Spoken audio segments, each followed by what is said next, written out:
Hi Scorpio, happy April. I hope you are doing well. Okay, I am going to hit this from one angle. I'm not quite sure what side of the coin this is going to resonate with you on, but we come in with some really great cards. And I think that this is either a situation where you're caregiving to someone, right? Or you're thinking about, let's go through the cards. There's a few scenarios here, okay? We come in with the Nine of Coins and the Two of Swords. Okay. We've got the Tower card. We've got the Ten of Coins. You've got amazing cards in here. You've got the King of Coins. We've got the Fool card. We've got the Ten of Wands. And we've got the Knight of Cups. Okay, now, few things can be going on here, okay? This can either be a situation where if you are being asked to help someone, you know, I feel you've worked clearly, you've worked very hard here. You've got financial stability for sure, okay? But it can be a situation too here where, you know, you may be stepping in to take over someone's estate, right? It can be something like that because the Tower card with the Fool card can speak of someone who's either, it speaks of mediumship, it speaks of you know, being very divinely connected, speaking to your guides, but it can also speak of someone who is not mentally sound, right? It could be someone with maybe Alzheimer's, or it could be something where someone is just, it's mental illness opposed to, you know, mediumship, something like that. So you'll have to decipher that. For some of you, you've worked very, very hard and you take care of people too. Like you pay it back, and that could account for, you know, you're very successful. There's a lot of hard work in here. There's actually, what I feel in here is a lifetime of accumulated wealth, like worked very, very hard, but not someone who is a selfish person, not someone who's very self-absorbed. You did it in a way where, you know, you grew your empire, whatever that is, right? But you also are very charitable, right? I think there can be people in your surroundings here who are, you want to make sure that if you're helping people, that you're not doing it at the expense of yourself. I think there's somewhere in here where someone helped people their whole life that were less privileged than they were. And I think that in here, you may be taken advantage by someone that maybe lost something at some point financially, and now they're thinking their only way to regain wealth is through marriage. So it may be something like that. That's the only reason I could think of that the Knight of Cups could be on the outbound, is this could be someone or yourself, right? But you're I'm reading for Scorpio, and you've got the financial stability here. So, you know, usually when I see the Nine of Coins, it's usually not someone who has, that's a tough card to have in a relationship spot. It's usually that card that comes up, the Nine of Coins, and it's usually like that Seven of Coins will come up. And those two are really tough cards, but they don't work well together because it's usually a trade-off in life where the life path of that person is they really succeed really, really well financially, but they can't be in a relationship at the same time. It just, it like one will void out the other, right? And if they're in a relationship, their finances are down the tube. So in here, it looks like you've got all the financial stability that you want, but I think you may be now, you know, thinking about, you know, maybe getting married, doing a different part in your life. I'll say this. I don't see anything negative here, but the card that works against you with the Tower card and the Fool card in here would be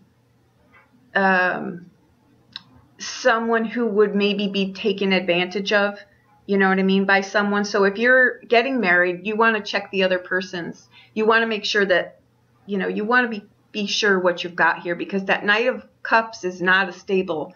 It's not someone who's financially stable. It can represent, though, in here that you're looking to go in a new direction in your life. You may have your finances. You clearly do. You've got the King of Coins, the 9 of Coins, the 10 of Coins. You've got, and the 10 of Wands is someone who's worked very, very hard. It's kind of like the workaholic card. So you've worked a whole life here for what you've acquired. If someone is asking you for help here, make sure that it's not pulling you out of whatever financial stability. If you're getting married, get have a you know, a prenup or something. I'm suggesting that to you because this could be a huge fall here. You could like lose it all if your faculties aren't about you and you're marrying someone who's, you know, kind of going after you for your money here. That would account for this. So I would say, you know, kind of protect yourself financially there. But I just want to say too that I feel in here that, like I say, you've done this the right way. And it's afforded you what you've got here, but there's also a warning in here too, and I've got to put it out that if you're going to help someone now financially, make sure that it's not going to put you in poverty. And I really hear poverty. So because the same favors that you've afforded people through your entire life would not be afforded to you. So I would strongly suggest that you really, really look at this. I'm not trying to be, you know, a Debbie Downer. You've got great cards here.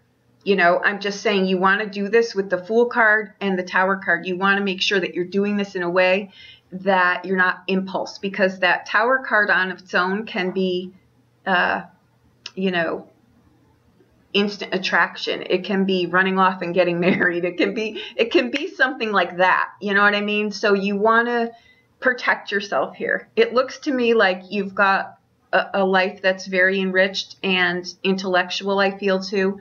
But you've worked very hard to acquire this. I would hate to see something really pull you literally right from that. And you know,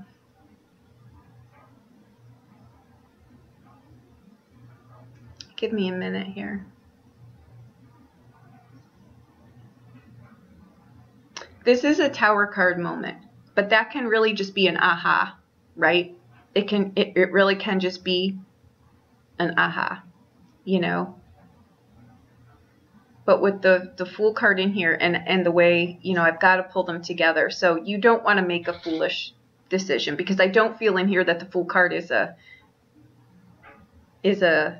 breath of fresh air. I think it might be a jump into the abyss, you know. So I think it's a great reading. I'm just saying, know the people that you're doing exchanges with. If you're reading this and you've got a Scorpio in your surroundings that is maybe older or not, you know, mentally competent, you're having a Tower card moment here, right? So that's either, you know, you may have to take over someone's estate or vice versa. But with the Knight of Cups on the outbound,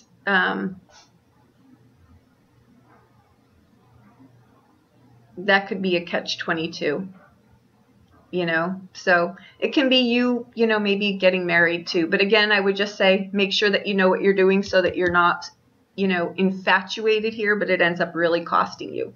Okay, so there you go. I think this was a great reading. I really do. You just want to be smart about this. Okay, so there you go. If you're making it an investment here, which I don't think this is, I think this is personal. I think it's on a personal scale. All right, I would just be cautious with all the planetary alignments. If this is a marriage and you're getting married, I would wait a little bit. I wouldn't do that immediately. I would wait to see how, you know, I would just wait this out a little bit. But I think it's that catch-22 between wanting to be alone and wanting to be in a relationship. I think that might be the tug of war here. That could be the Tower moment too, where, you know, you come to some kind of realization that, you know, maybe I can merge the two, or no, maybe I'm better off just keeping it separate and just dating, something like that, right? So there you go. I hope that I helped you in some way. If you need a private reading, I'll be more than happy to help you look at this. I am literally booked solid until the first week of April, but I would be more than happy to look at this for you, okay? So I think it's great. Just make the only takeaway from here, you know, you want to just really be smart about this. Use your brain, not so much your intuition. This is a brain moment. You want to, you know, really look at this on paper. Okay, there you go. Thank you so much. Happy April.